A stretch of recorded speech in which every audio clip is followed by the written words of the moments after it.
I'm Transportation and Infrastructure Committee Chairman Sam Graves. Throughout the 118th Congress, this committee has been focused on one thing and one thing only, and that's delivering transportation and infrastructure improvements for the American people. On behalf of the American people, our committee has fought to lower energy costs, implement higher safety standards on our country's modes of transportation, and pinpoint wasted uses of taxpayer money. The committee approved more than a dozen bills to strengthen America's supply chains and improve the movement of goods so the store shelves stay stocked. We reached across the aisle and passed a historic FAA reauthorization bill that included the first ever general aviation title to secure the backbone of American aviation.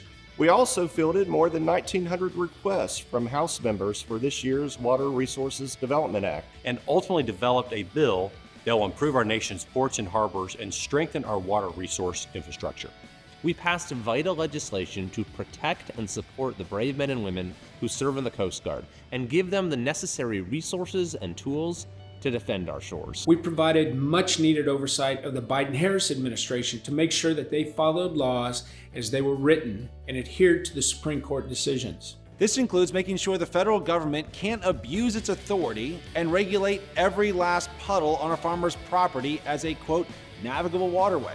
The committee took steps to advance the safety of energy infrastructure across the United States by reauthorizing federal pipeline safety programs. We championed permitting reform policies that cut bureaucratic red tape.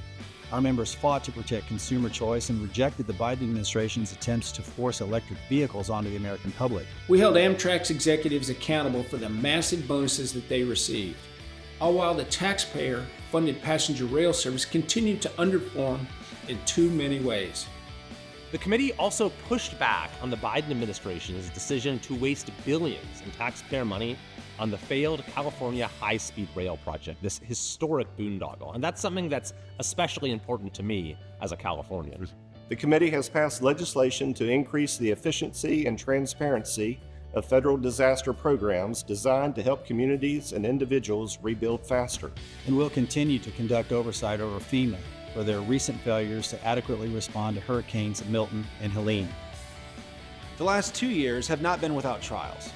And in the aftermath of natural disasters and transportation accidents, T&I provided oversight of the federal government's response and safety investigations.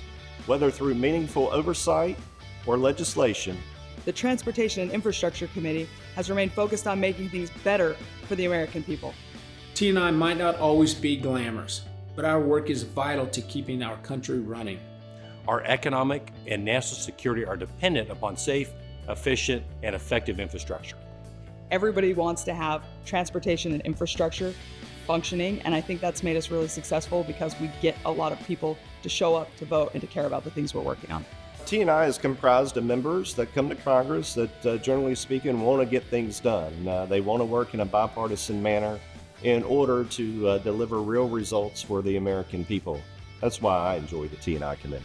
Well, it's not a committee of flashy Twitter stars. It's a committee of workhorse members who really care more about successful policies than scoring social media wins. That's really the recipe for success.